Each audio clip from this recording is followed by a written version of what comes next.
El contenido y las imágenes de este programa se difunden con fines noticiosos y de interés público. Además, los comentarios, opiniones y expresiones de sus invitados son responsabilidad exclusiva de ellos y no representan ni deben interpretarse como la opinión de este canal. En Next, nuestros periodistas y presentadores mantienen un nivel de compromiso con su audiencia, de entretener e informar de manera objetiva y con responsabilidad.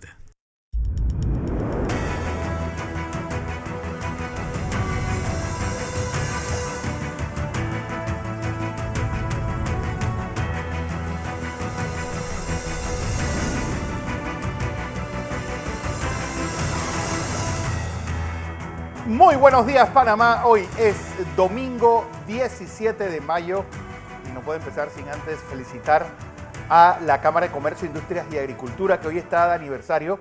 Hoy también es el Día del Contador, así que felicidades a ellos.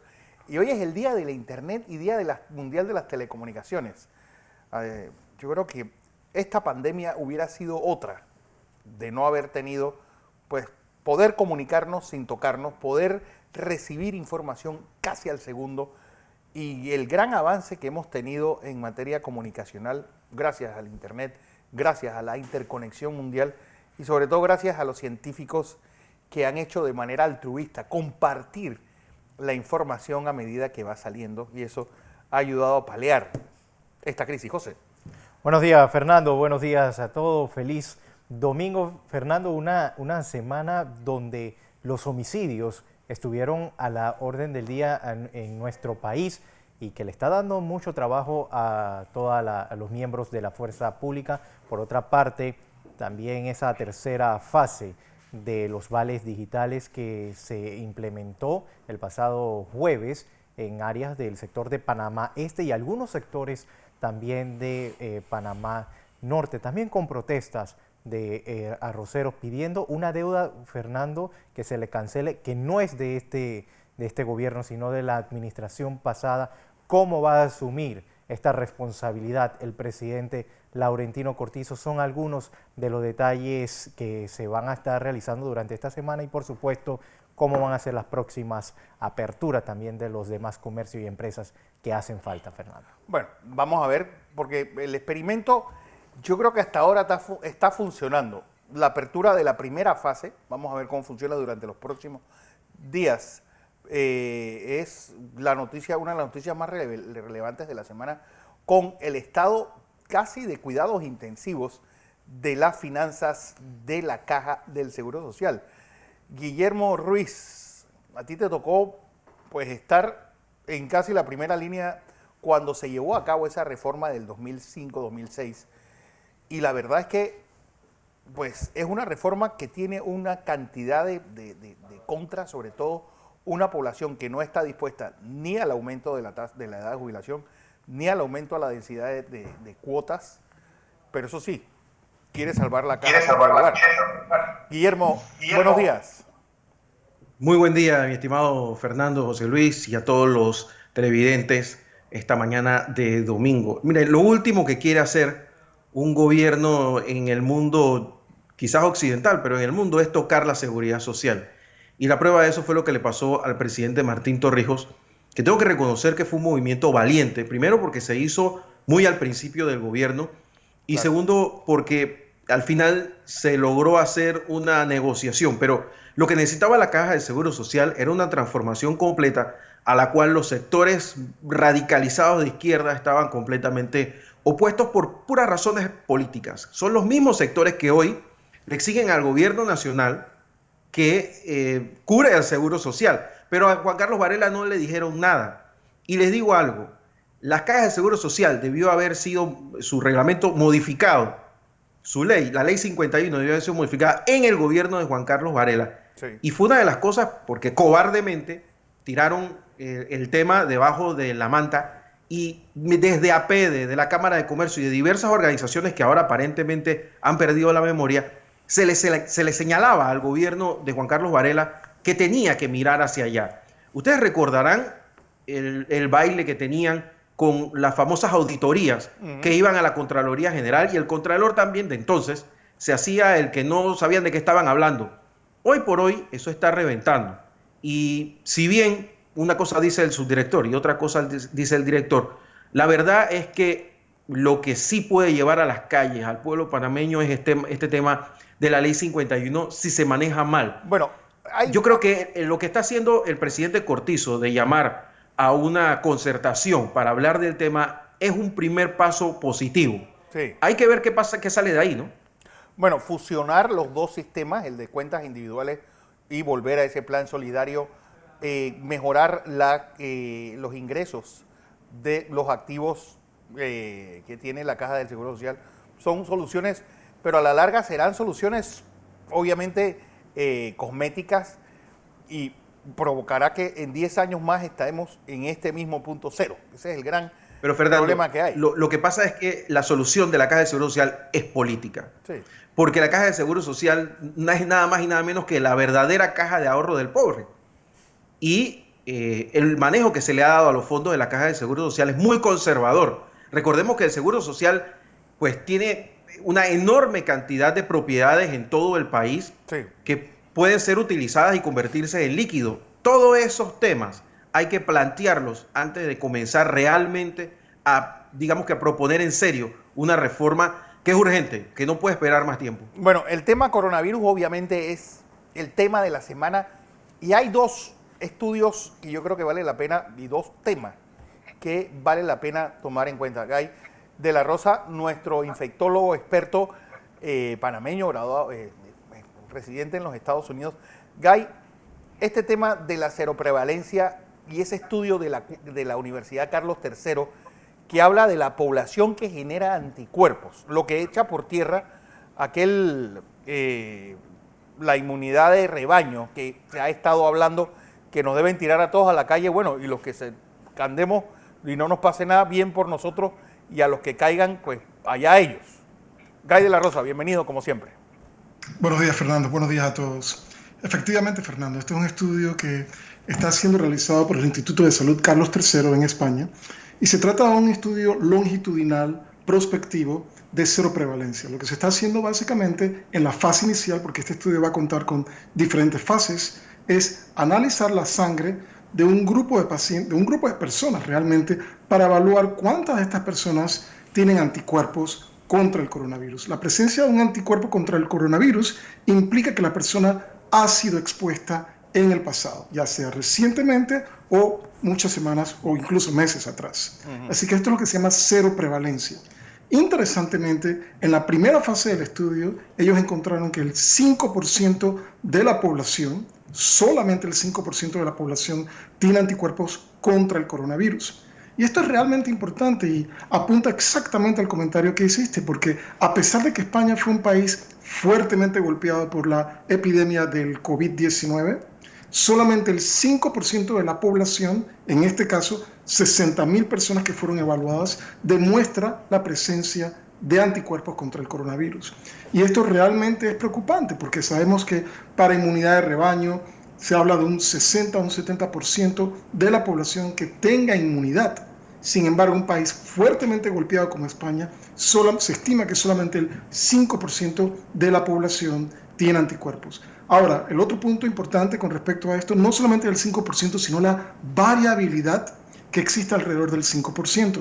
Si observamos a España, el 5% es el reflejo de la estimación a nivel nacional. Sin embargo, este número varió. Si vemos, por ejemplo, las comunidades autónomas, la Comunidad Autónoma de Madrid, Castilla-La Mancha, la prevalencia de anticuerpos contra el coronavirus supera el 10%. Sin embargo, en otras comunidades autónomas como Andalucía, Valencia, Murcia y otras, la prevalencia es de hecho menor del 5%, oscilando entre el 2.1 y el 2.5%. Pero, Guy, eso no significa, uno, el antecedente histórico, una zona visigoda versus la zona donde terminaron los árabes, mozárabes totalmente, no también influye, pues porque es contradictorio que tal vez una de las zonas con mayor aumento de estos anticuerpos sea Madrid, con el 10%, pero también fue la zona más golpeada por el coronavirus. Sí, es realmente interesante porque en realidad es una muestra representativa, hipotéticamente, pero no es una muestra completa de la población española. Así que yo pienso que es una muestra representativa del grupo. Sin embargo, por ser obviamente 60.000 personas, no incluye el grueso o la vasta mayoría de las personas en España. Con respecto al comentario que haces, creo que esto requiere mayor información y recordemos que esta prueba, y este puede ser el detalle más importante, son pruebas rápidas para anticuerpos.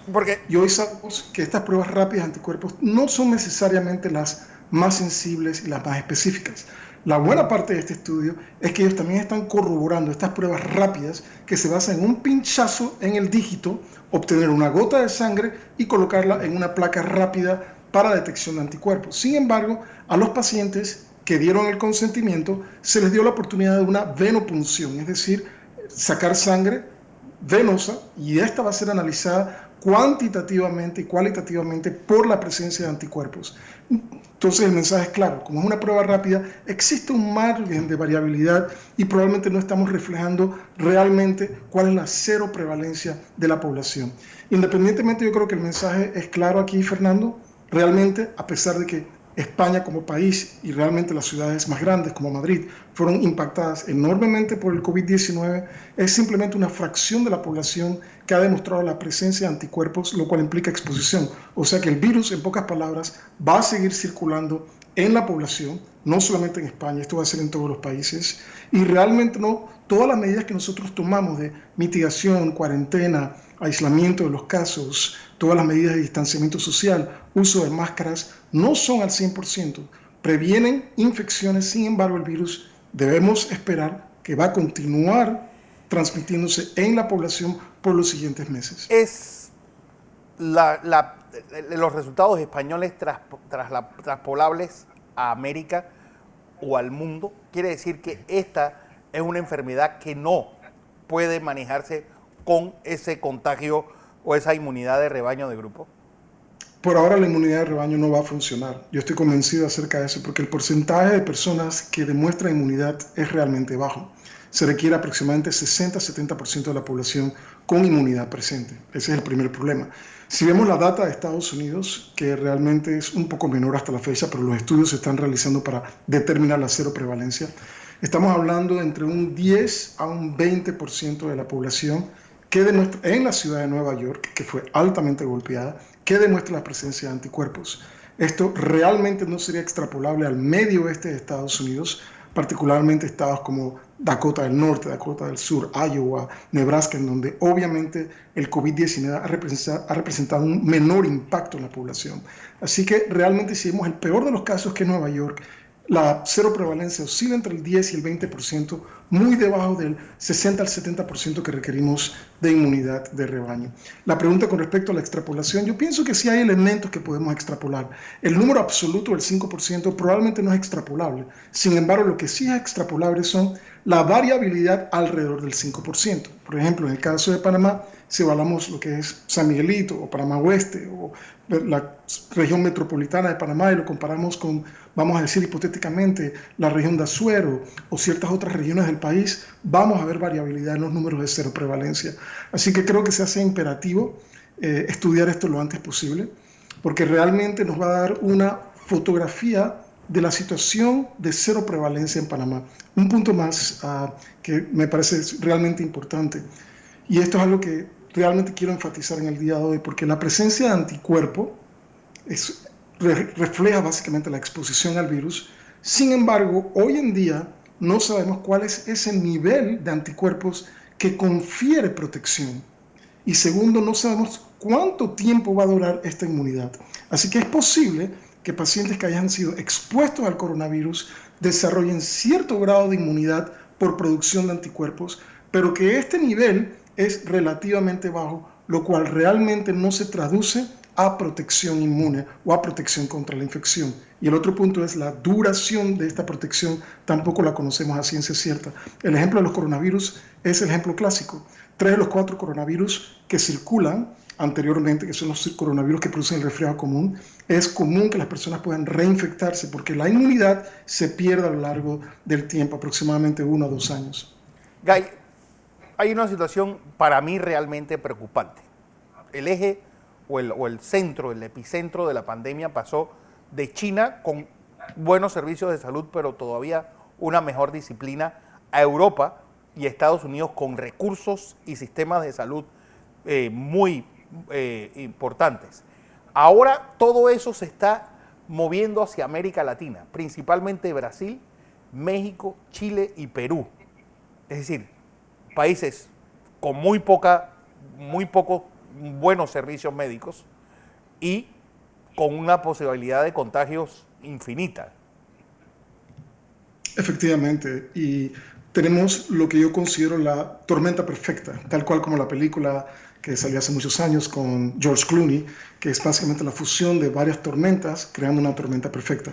Pienso que esa analogía, también se aplica a lo que está sucediendo con el coronavirus, particularmente en Latinoamérica y particularmente en los países del Cono Sur. Es realmente preocupante porque tenemos sistemas de salud que no son robustos, tenemos una alta densidad poblacional en ciudades como Río de Janeiro, ciudades como Sao Paulo, particularmente en el área de las favelas. Tenemos también un problema a nivel educativo, particularmente en las poblaciones más pobres, con mayores limitaciones socioeconómicas. Y realmente se mezcla esto con un virus que es altamente transmisible. Así que lo que estamos viendo aquí es la fusión de elementos con la posibilidad de crear una tormenta perfecta para países como Brasil. No debe sorprendernos el hecho de que Brasil hoy en día se ha convertido en un nuevo epicentro, tal cual como lo comentabas. Pasó de China a Europa, particularmente España, Italia, hoy es el Reino Unido la gran preocupación, Estados Unidos, y ahora se traduce todo esto a nivel de Brasil. Brasil va a ser un experimento en cuanto a fallas en la política, fallas en la implementación de las medidas necesarias tempranamente, un sistema de salud que realmente no es óptimo, particularmente para aquellas personas de clases socioeconómicas bajas, y realmente limitaciones en cuanto a recursos. Sabemos que la economía de Brasil no es la economía que se tenía en la década de los 90, es una economía mucho más debilitada, con limitaciones, y esto realmente va, como habíamos comentado la semana pasada, no solamente es la tormenta perfecta, sino una prueba de estrés a lo que es el sistema social, económico y político. Y súmale eso, realmente es preocupante Guy, porque muchas personas van a morir desafortunadamente a causa de esta pero pandemia. Guy, debemos sumarle a esa tormenta perfecta el hecho que ya empieza el invierno en el hemisferio sur. Sí, este es otro punto muy importante del cual no se comenta recientemente, no se comenta en fecha reciente acerca del impacto de lo que representa todo esto de las temperaturas más bajas.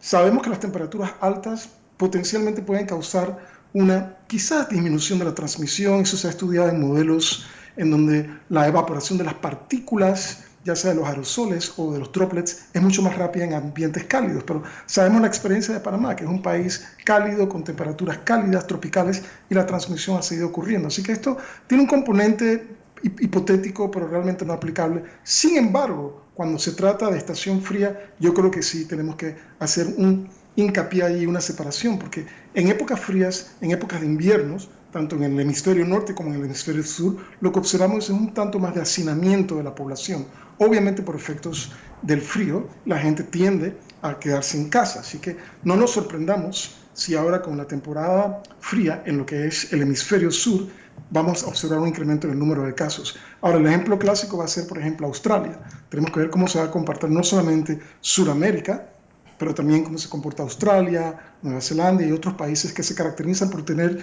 temporadas opuestas a la del hemisferio norte. Así es, Guy de la Rosa. Vamos a información comercial, José, porque quiero, tanto tú como Memo, que toquemos acá en Panamá, lo que ha sido la violencia esta semana. Un día creo que hubo más muertos por bala que por coronavirus. Sí. Vamos a hablar también del síndrome de Kawasaki. ¿Qué es? ¿Tiene relación con el coronavirus? Hay estudios pues casi saliendo del horno sobre este hecho. Después del cambio.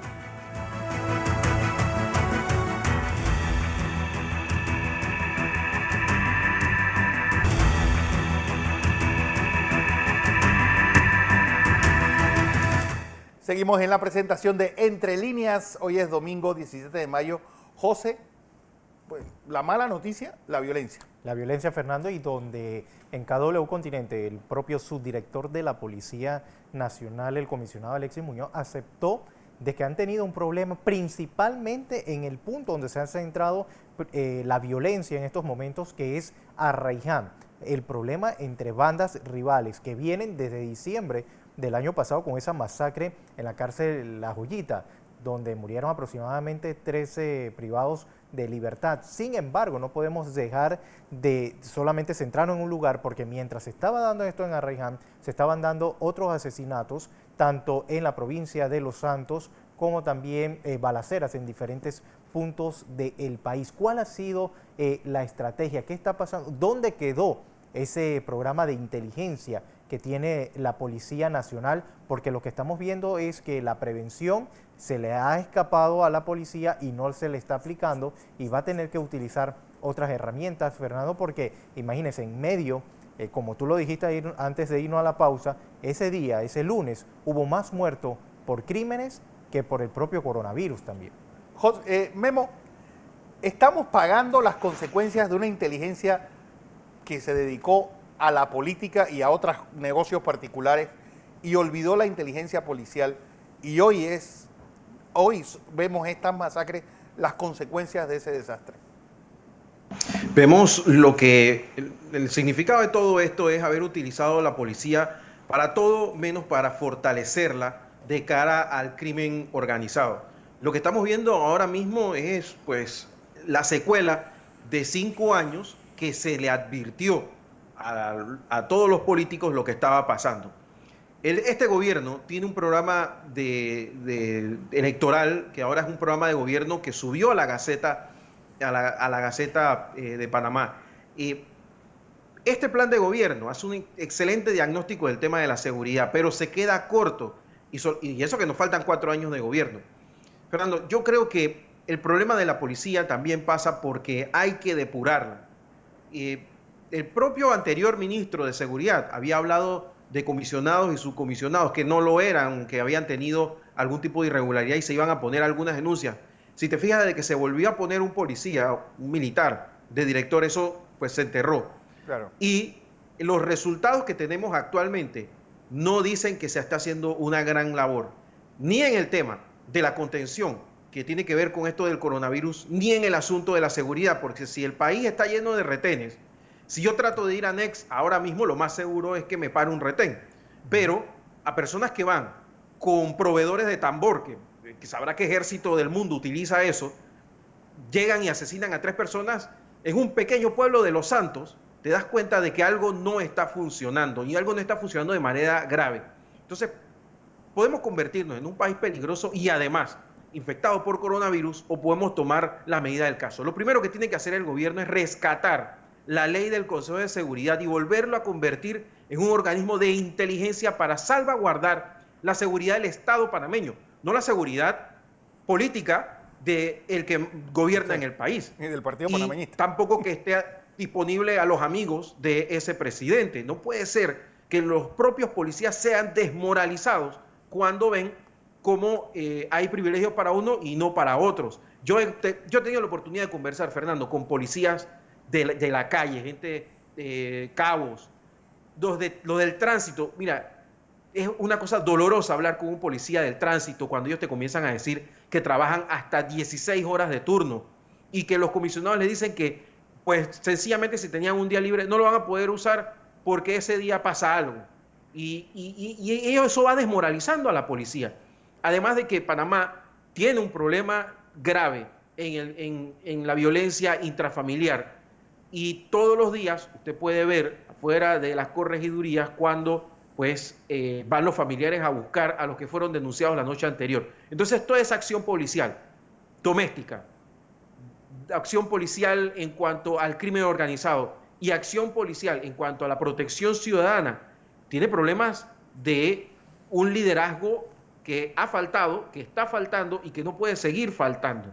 Yo creo que el gobierno nacional tiene que revisar todo su programa y darse cuenta de que en este momento el tema de la seguridad es prioritario, porque tiene que ser complementario a las labores de salud, pero además tiene que impedir. Lo que decía José Luis, mira, es terrible lo que está sucediendo, que en 2 días hayan 14 muertos y que por coronavirus se hayan contabilizado 12, te da una idea del desastre. Bueno, esos son números de Venezuela, sí, bueno, más propios de Venezuela. Y lo peor aún, que estamos hablando de una violencia que se está regando por todo el país, porque no solamente hablamos de temas en Los Santos, hablamos en Chiriquí, en Colón, en Panamá Norte, Entonces, ¿qué está sucediendo realmente? ¿Quién se lo está preguntando? ¿Hay alguien sentado estudiando el tema? No puede ser que la policía solamente llegue a reaccionar porque desmoraliza a la Policía Nacional. En este momento nosotros tenemos que darnos cuenta de que esos muchachos están en la calle exponiendo su vida, arriesgándola con esto del coronavirus, y para colmo se les utiliza para controlar desórdenes de multitudes que en la mayoría de los casos tienen razón, porque no les llegan las ayudas económicas a la gente. Bueno, mira, esta semana estuvimos viendo casos, discúlpame Fernando, esta semana estuvimos viendo casos de gente en Centroamérica con banderas blancas pidiendo ayuda porque no tienen qué comer. Vamos a esperar a que eso se dé acá. ¿Qué vamos a hacer? ¿Le vamos a tirar a la policía? Entonces, son dos cosas que van de la mano y que hay que tomar decisiones ya. Aunque, José, esta semana lo de las protestas disminuyó Sí, notablemente. si la comparamos con otras semanas, hemos visto que sí ha disminuido, y con esta nueva estrategia, esta nueva fase que se ha entregado en otros puntos, Fernando, donde también han salido a protestar durante esta semana, esperemos que también se disminuya. Y entonces dice el presidente de la República que las personas que no le llegan ese vale digital, que vayan a las juntas comunales. Pero ¿en qué momento? ¿Cómo hacerlo? Es lo que no se le explica y no se le está dando la información completa a muchas personas que tampoco están apareciendo en esos vales digitales. También con la consecuencia que las alcaldías dijeron, nosotros nada más tenemos dinero hasta el viernes pasado. Sí. Es decir, ¿a qué junta comunal vamos a asistir? ¿A dónde van a ir? Ese es otro de los problemas, si no van a estar trabajando, ¿dónde se va a acudir para uno anotarse? Porque la mayoría de los que también, otros dicen en el interior, ¿y nosotros qué? ¿Por qué no nos está llegando si nosotros tenemos supermercados donde cambiarlos también? Memo, este cóctel de esta apertura, yo el jueves, entrevisté al CEO de Ipsos, y dentro de las conclusiones que él decía de este estudio, donde cae el índice de confianza del consumidor, cae la posibilidad de ahorro, cae la posibilidad de inversión, pues él decía gran parte de esa caída se debe a la confusión que hay en los mensajes que están dando los gobiernos. La gente no está captando el mensaje, y nosotros incluso, decía él, estamos tabulando no solamente los datos nuestros, sino haciendo un estudio también de las preguntas en redes sociales que te deja claro que los mensajes son confusos y que no hay una estrategia clara de comunicación en todo el mismo centroamericano. Bueno, es que vuelvo al tema del plan de gobierno. Los gobiernos fundamentalmente deben ser optimistas, y buena parte de la labor del ciudadano es quejarse. Y claro, lo primero que pasa con los ciudadanos que llegan al gobierno es que comienzan a quejarse de las quejas ciudadanas. Y eso es un error fundamental, te lo digo yo que lo viví. El gobierno necesita la queja ciudadana para saber cuál es el rumbo que lleva. Entonces, este gobierno llegó con un plan que ya venía con un problema, y es que el gobierno de Varela no tenía los datos correctos. La Contraloría General que nos dejó el señor anterior tampoco tenía los datos correctos, y que se han ido ajustando ahora. Así que el diagnóstico que se hizo el año pasado no concuerda con enero de este año, pero ahora hay que hacer otro diagnóstico, que además de la situación anterior, hay que agregarle esta que todavía tiene variables que no están muy claras. Ahora, dicho esto, el gobierno debe vender optimismo, pero no una charla de motivación, optimismo. ¿Y eso cómo se genera? Con un plan, Fernando. Y te doy el ejemplo de, por ejemplo, este canal. Si nosotros en NEC sabemos cuál es el plan, podemos prepararnos, porque sabemos que, bueno, si no hay un plan para el tema de seguridad, pues va a haber más muertos y va a haber que tener más reporteros para temas de delitos. Es una cosa sencilla, pero tiene que haber un plan. El problema es que no hay un gobierno del mundo que se haya preparado para esto, eso es cierto, pero tampoco los gobiernos se pueden quedar estáticos mirando cómo la situación cambia en sus narices. Yo creo que debe haber un llamado a la nación para que todos en conjunto apoyen al gobierno en este momento en la realización de un plan de despegue del país, que a nosotros los panameños nos llene de optimismo.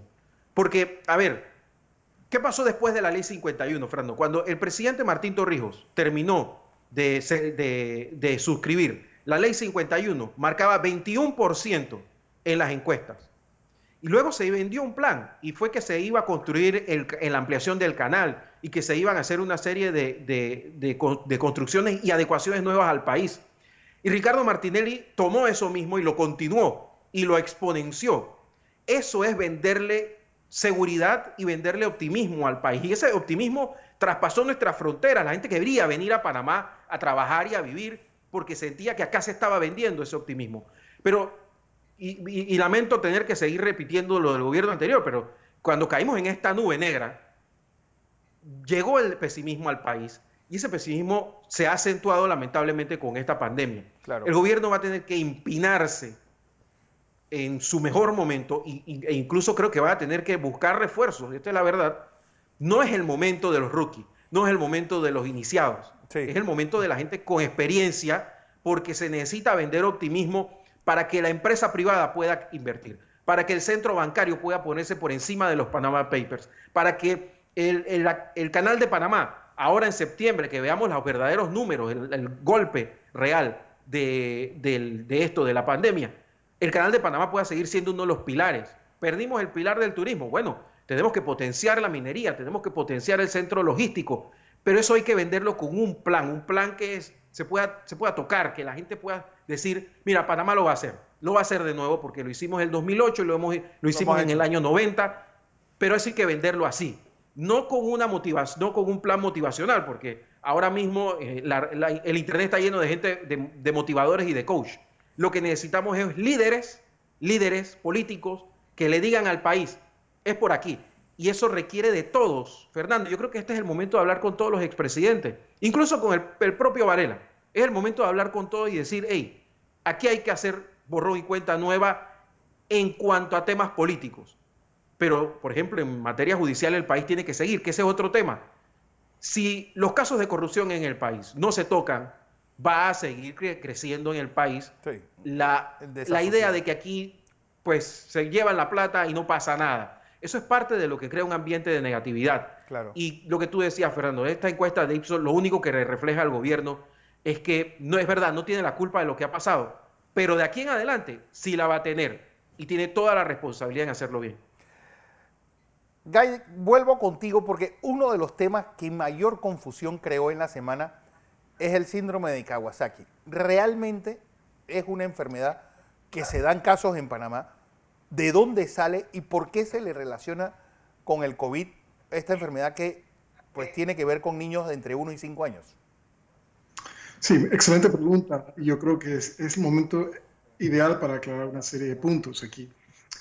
Creo que se hace conveniente comenzando describiendo qué es la enfermedad de Kawasaki, para posteriormente hablar un poquito más acerca de si existe o no una relación con el COVID-19 o con el coronavirus.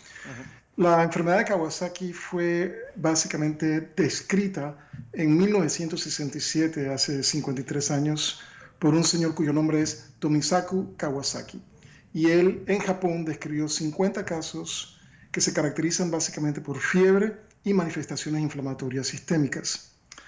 Posteriormente, obviamente, se han creado una serie de parámetros para poder hacer un diagnóstico más preciso, es un diagnóstico clínico que se apoya con ciertas pruebas de laboratorio.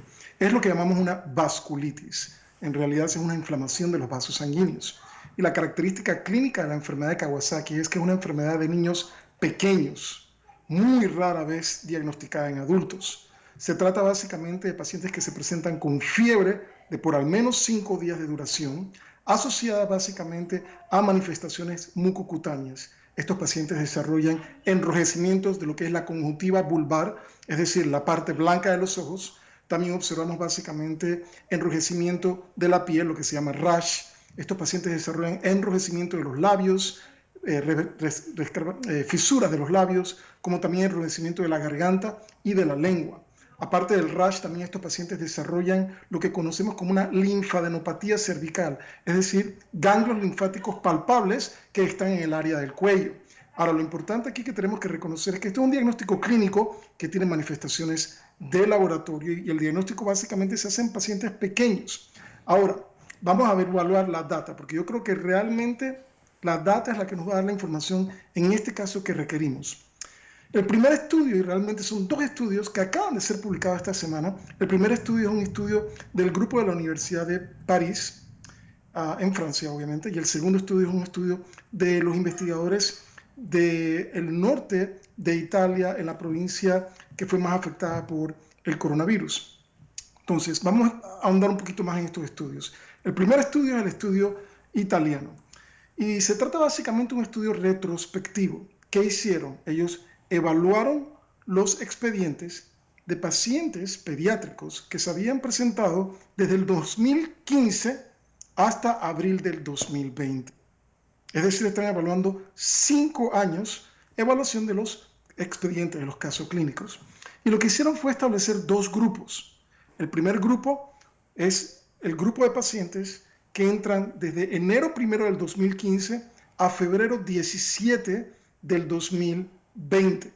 Y el segundo grupo, que vamos a llamarlo grupo 2, es el grupo que va básicamente de febrero 18 a abril 20 del presente año. Así que son 5 años de evaluación, dos grupos, el grupo de pacientes antes de la explosión de COVID-19 en Italia y el grupo 2, que es el grupo que evalúa la presencia de los casos de enfermedad de Kawasaki durante el periodo de la epidemia de COVID-19 en Italia. En el grupo 1 se identificaron básicamente 19 pacientes. En el grupo 2 se identificaron 10 pacientes. Pero lo importante es observar la incidencia. Perdón, esa es la bocina automática mía. Lo importante es que hay que ver la incidencia. La incidencia es 30 veces mayor de enfermedad de Kawasaki en el grupo 2.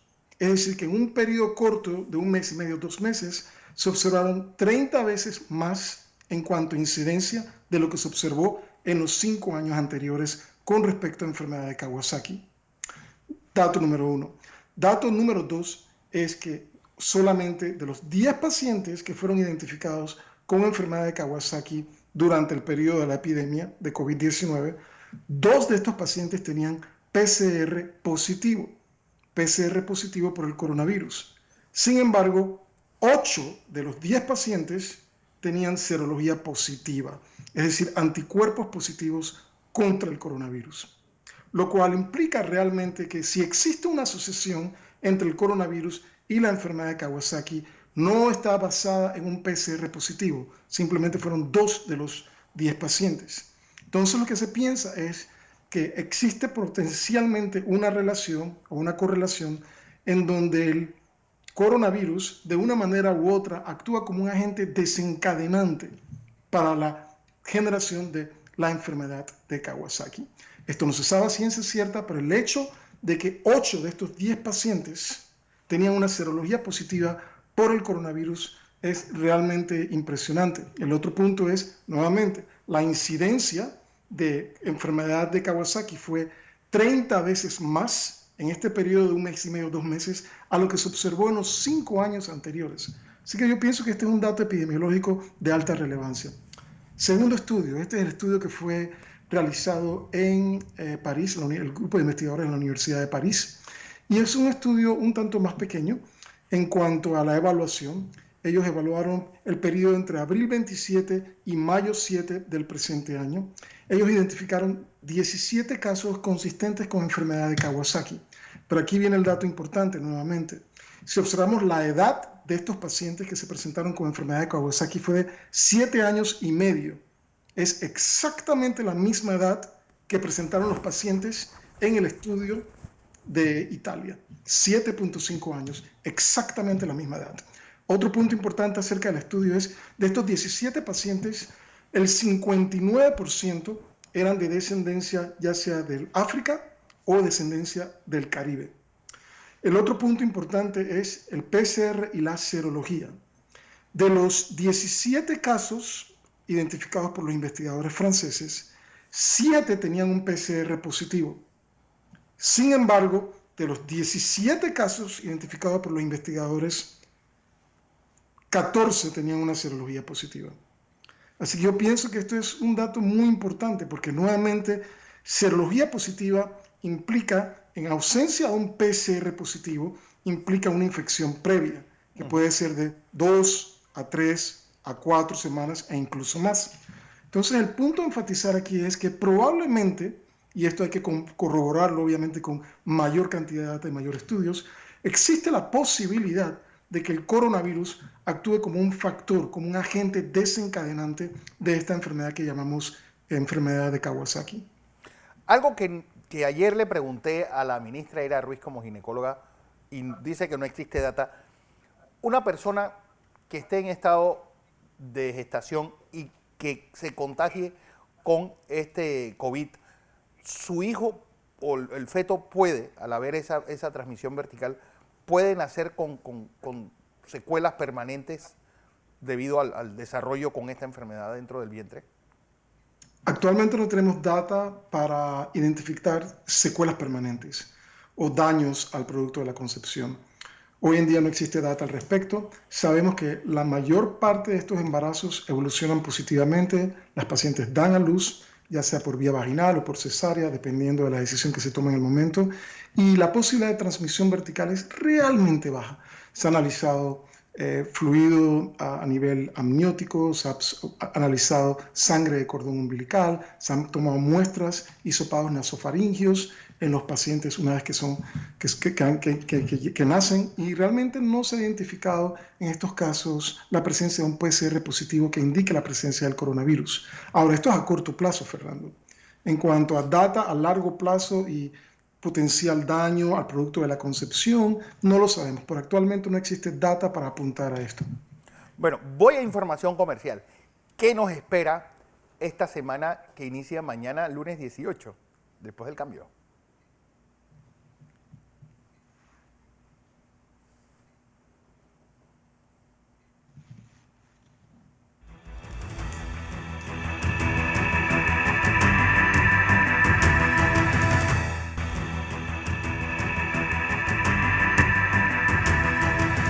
Seguimos en la presentación de Entre Líneas, domingo 17 de mayo. José, ¿y qué nos espera a partir de mañana? Bueno, Fernando, muy importante lo que va a suceder esta semana, principalmente en el tema educativo, donde en esta ocasión se van a reunir nuevamente para definir ya la hoja de ruta hacia dónde va la educación, cómo la vamos a iniciar. La ministra le tocará presentarle el plan también al presidente de la República, Laurentino Cortizo. Se habla, Fernando, ya de suspender por completo los desfiles patrios en el mes de noviembre. Sin embargo, eso va a tener que ser confirmado por el Ministerio de Salud. Conoceremos también cuáles van a ser ese segundo grupo que va a reabrir, desde qué momento y cómo se va a realizar, cómo se estará comportando también las personas, el coronavirus en nuestro país. Importante que inicia también esa mesa de diálogo de la economía del país, donde están participando empresarios, gobiernos y también la clase trabajadora, y cómo seguirá con este plan de los vales digitales. Es lo que nos va a tener pendientes esta semana, y también cuáles son las estrategias que va a implementar la Policía Nacional, el Ministerio de Seguridad en cuanto a esta violencia, porque es lo que está exigiendo los panameños, que no ven un trabajo efectivo. Tendrán ya una estrategia que también va a ser presentada al presidente de la República. Bueno, Memo, ¿qué nos espera la semana? Del cambio que se va a estar dando en la comunicación del Estado, sobre todo después que durante estos días se ha estado reforzando el área de comunicación del Estado con estos nuevos asesores que tiene la Secretaría de Comunicación, que pues han traído a las cabezas de los gobiernos, las cabezas comunicacionales de los que estaban en presidencia en los gobiernos de Ernesto Pérez Valladares y Martín Torrijos, para tratar de darle un nuevo empuje a la comunicación gubernamental. Y también desde el lado de la oposición vamos a ver cómo muchos van a tratar pues de comenzar a dar los primeros pasos, en vista de que el gobierno va a tratar de también comenzar una normalidad en diferentes temas, y eso va a traer entonces otros temas a la palestra política del país más allá del coronavirus. ¿Cómo cuáles, Memo? ¿Cuáles ves? Bueno, El tema de la seguridad seguro lo van a traer desde el sector opositor. Yo lo haría si estuviera en la oposición. Y también el tema económico. Yo creo que el tema económico va a ser el que nos va a empujar, sobre todo por lo que estamos viendo en Centroamérica. Recuerda, Fernando, que el otro lugar donde hay un dólar fuerte, que no es Estados Unidos, es en Panamá, a pesar de que El Salvador está dolarizado.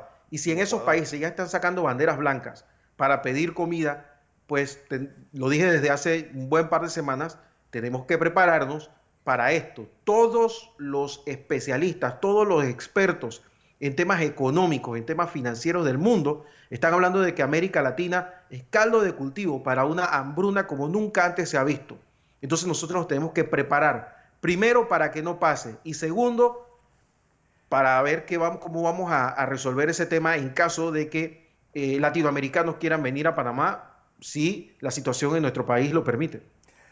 ¿Crees que como consecuencia de esta crisis, más la crisis ya consecuente y recurrente que tiene América Latina, vuelva a haber una bomba migratoria tanto hacia los Estados Unidos como a Panamá? Por supuesto, por supuesto. Mira, las principales cadenas de televisión, todas tienen un reportaje sobre la frontera del Darién y todas tienen un rumbo diferente. La frontera del Darién es increíblemente porosa y muchísimas personas ya no van a poder estar terminando su caminar como lo hacen en Canadá, en Estados Unidos y algunos hasta México. Y van a quedar atrapados aquí porque van a seguir migrando de sus países. Te doy varios ejemplos. Por ejemplo, Ecuador. Ecuador es un país que vive del petróleo y la situación del petróleo no va a mejorar mucho más de lo que lo está haciendo. Con una pandemia que les ha afectado en casi más de 10.000 muertos. Sí, eso va a ser trágico. Pero ojo, Memo, que hablando del petróleo, esta semana va a ser crucial porque vamos a tener un aumento importante en todos los combustibles, tanto en la gasolina como en el diésel, como en el búnker. Así que ojo con lo que va a ser la noticia el miércoles de la Secretaría de Energía. Guy de la Rosa. Hay que tener cuidado con eso, Fernando. Sí. Guy de la Rosa, ¿qué nos espera en esta semana? Hay pues previsto nuevos estudios y sobre todo ese estudio presentado por Costa Rica sobre que aquellos que han sido contaminados con coronavirus siguen pues teniendo el virus en sus heces fecales después de estar ya dados por negativos en las pruebas serológicas.